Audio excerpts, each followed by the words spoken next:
Resident rights. This section is going to educate residents about their rights, including fair housing rights, ethical care, and access to financial transactions and agreements. So you want to make sure it includes that the resident has the right to live in a drug and alcohol-free environment. It includes an introduction to program requirements prior to the request for any fees or deposits. Includes the right to leave the program at any time, although there may be consequences for prematurely leaving. The right to be treated fairly, respectfully, and with dignity by fellow residents and staff. The right to file a grievance against the provider without retribution. The right to be provided with clearly defined protocols for filing that grievance with FSAR specifically. Rights including non-discrimination for an individual's religion, sex including sexual orientation, color, creed, or personal beliefs.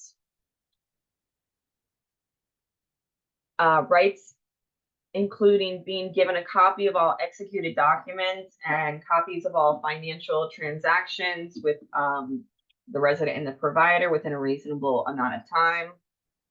And then we want to make sure that we're capturing resident consent. Moving on to grievance policy, procedure, and consent, because they do need to know what the procedure is for filing this. So this is going to outline the procedure for submitting grievances and include a consent form for residents to sign. So does the procedure include a clear process for filing a written complaint with the provider? Does it include a procedure for filing a written complaint with FSAR? Does it include the contact information for FSAR, including both phone number as well as web? Does it contain a statement that enforces that residents will not face retribution for filing a complaint against the provider? Does it include a time frame for which internal grievances will be resolved? Does it identify, again, at least 2 internal points for filing the complaint? And finally, does it include capturing resident consent? They also need to be provided a grievance form, though we do not accept for you guys to capture consent on that. And this is more just a sample because we want to make sure that grievance forms are accessible throughout the residence as well, or in conspicuous locations. And so this is provided for residents to formally document and submit their grievances to internal staff at the recovery residence. And it should capture all the need to know information to investigate the residents' concerns, as well as to document resolutions for the grievance. Maintenance repair requests, policy and consent, and forms. So this is going to be, again, your procedure for residents to report maintenance issues to management and should be included in the handbook. So it just simply needs to document the procedure for reporting maintenance issues in written format and provide a form that they would use or reference an electronic form if that's how you all do it. And then it needs to include just a typical time frame for which most maintenance issues are resolved. And you can break it down by major, minor, moderate, and their appropriate time frames. Infectious disease control policy and procedure and consent. So this just needs to outline first what is you all's definition of infectious disease, what protective equipment is offered or required by residents, offer behavioral guidance, cleaning guidance, isolation and quarantine protocols, and include waste disposal protocols. And it shouldn't include any language that you are not licensed for. And again, we're going to capture resident consent. All right, resident, lease, guest, rental agreement, financial agreement, whatever you want to call it. We try to stray away from any perception that the resident it's under landlord-tenant or has landlord-tenant rights. So calling it a lease is probably not the best thing for you all. Calling them tenants in this agreement is not the best for you all. We like to recommend guest or just a financial agreement because we've covered everything else throughout the rest of the handbook as far as their rights and requirements of our program. And really what this is services and finances. that they're filing agreeing to.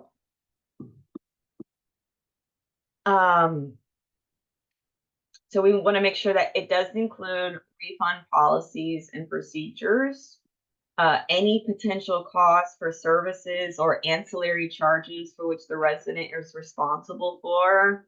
And that's like drug tests, lock boxes, fine, late fees, administration, deposits, whatever that looks like. We want to include a policy that residents will be given a complete record of any charges and payment history with reasonable within a reasonable time frame upon request.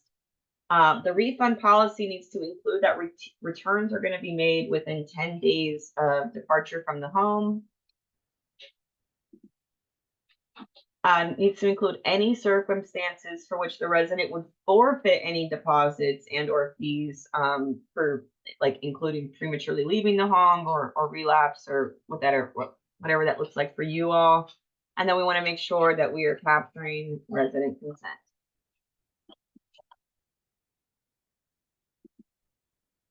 Also, I would, if it's a third party that is going to be paying on behalf of the client, such as a parent or a family member, you do want to have them sign off on the financial agreement as well, but you do want to include in those cases any infractions in which would result in discharge and forfeiture of any fees paid, so that they're made aware of that as well and that they're signing off on it, so that they don't try and charge back or dispute the transaction at a later date. In our community resource guide, so this is going to be a comprehensive guide to community resources, including mutual aid group meetings, local services, and recovery-friendly employers. This can get very comprehensive. We expect to include recovery-oriented service providers within the area. List any or identify any service providers or groups that your program format requires. So if you require that they attend 3 meetings a week, you need to identify where the meetings are at for them so that they know and know how to attend, churches, etc. We need to give them a list of some other recovery residences in the area should we be discharging them. This is the book we're going to give them, or the guide we're going to give them. So it needs to include some other resources in the area. We want to include some providers that offer higher levels of support that we do, such as detoxes and treatment providers. If we are for, we still want to, again, provide them some alternative resources should they depart from us. And then other community resources. So how do they get food stamps? How do they get a bus pass? There are some community healthcare providers in the area. Let's get them connected to all of them. All right, we are moving right along into recovery support documentation. And this is going to look different for most of you. This could be done a lot of different ways. And so when you log into the portal, it's going to not provide a lot of description on what we're looking for here. And so we're going to do that now.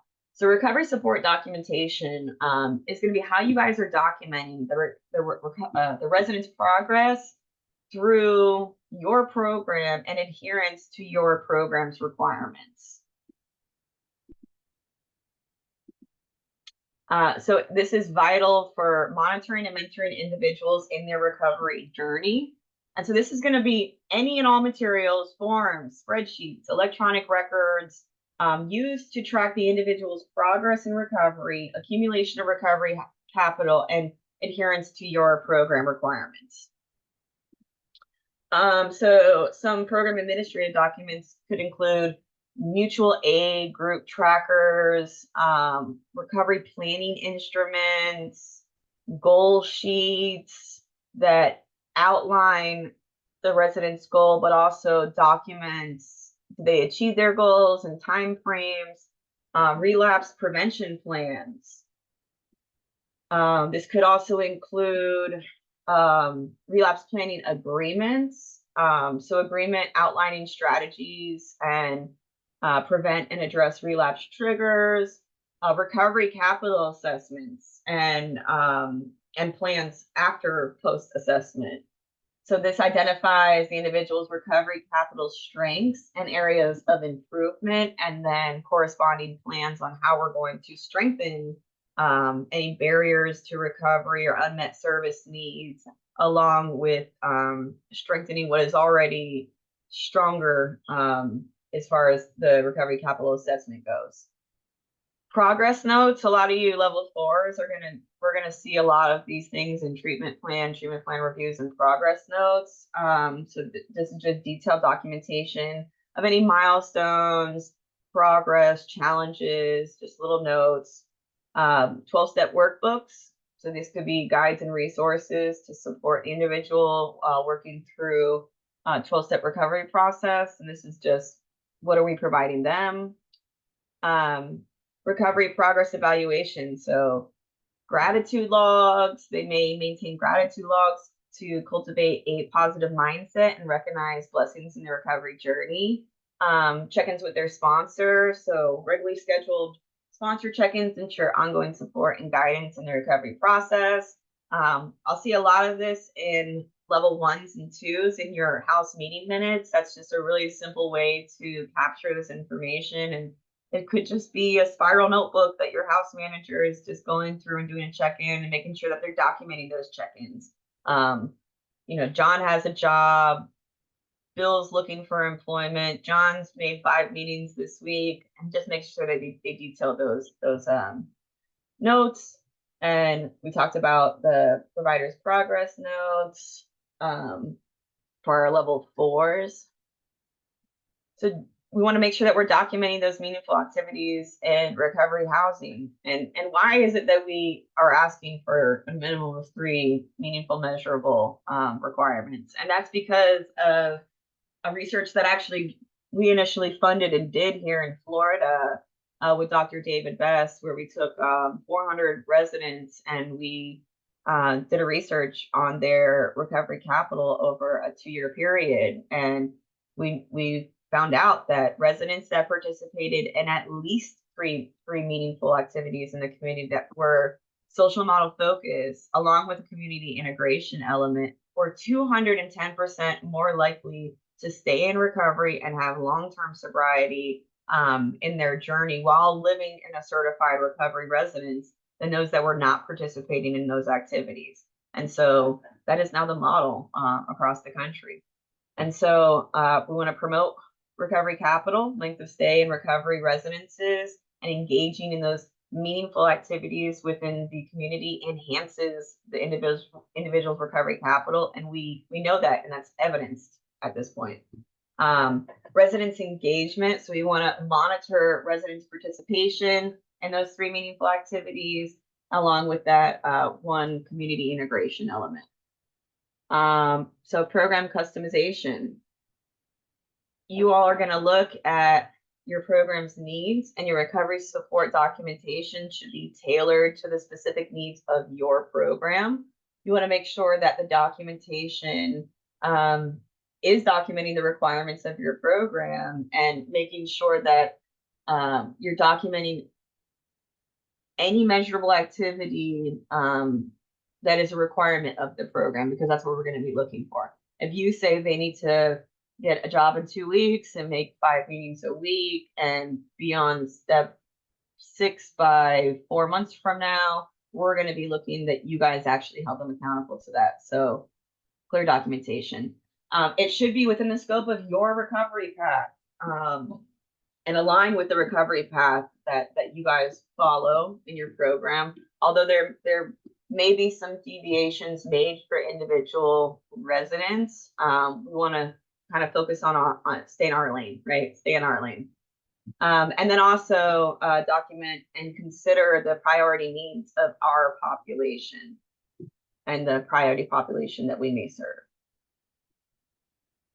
And this is all for overall compliance as well. This is not just about the resident, it's about your compliance with the SAR. And so you guys can walk a resident on stage and give them a medal and say they did great and they progressed through our program. But if we don't document it, then there's no proof and there's no evidence.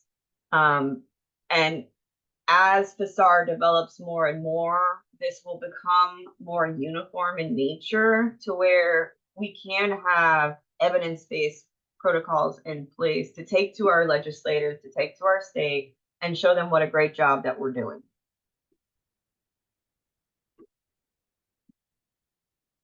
And this obviously helps with resident development, with mentoring and monitoring and tracking those milestones, developing personalized approaches on working with our clients and holding them accountability to our program requirements. The importance further, offer structured guidance. Record keeping helps track and evaluate the effectiveness of our recovery plan and interventions. And so if something's just not working, then maybe we need to sit down and look at our quality of care and see if we need to make modifications to our program to enhance it. And we do have to do that over time because substance use changes from year to year. And so we need to be constantly evaluating our own program. And it gives us an opportunity to sit with the client and celebrate achievements, which is a standard of NAR. So how do you go about that? And this is the perfect time when we're sitting with the client and going over their progress in recovery to celebrate those achievements. Best practices, we want to make sure that this is an individualized approach, that we're doing continual monitoring. And so we look for at our levels, at level 2, at least monthly, that we're doing a check-in and updating where your client is at. Whereas a 3 and a 4, we would expect for those to be weekly or bi-weekly. We want to collaborate. So we want to involve residents in this process and development and monitoring of the documents that we're actually using to monitor progress. And then we want to make sure all of our staff is trained and educated on the proper use and implementation of these documents. I think we just I talk about this a lot, but we're kind of beating a dead horse with this at this point.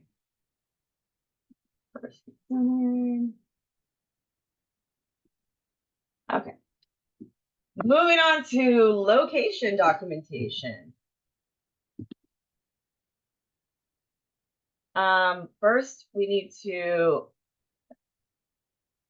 note that the required documentation must be submitted for each property here, and you'll be able to do that within the portal. But each one of these things we're going to individually need to see for each property, other than your certificate of insurance, which is going to just list your schedule of locations either in the description of locations or on the schedule of locations attached.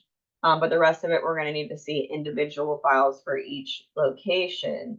You will need to register all locations that you operate that are qualifying housing locations under FSAR's certification at the time of application.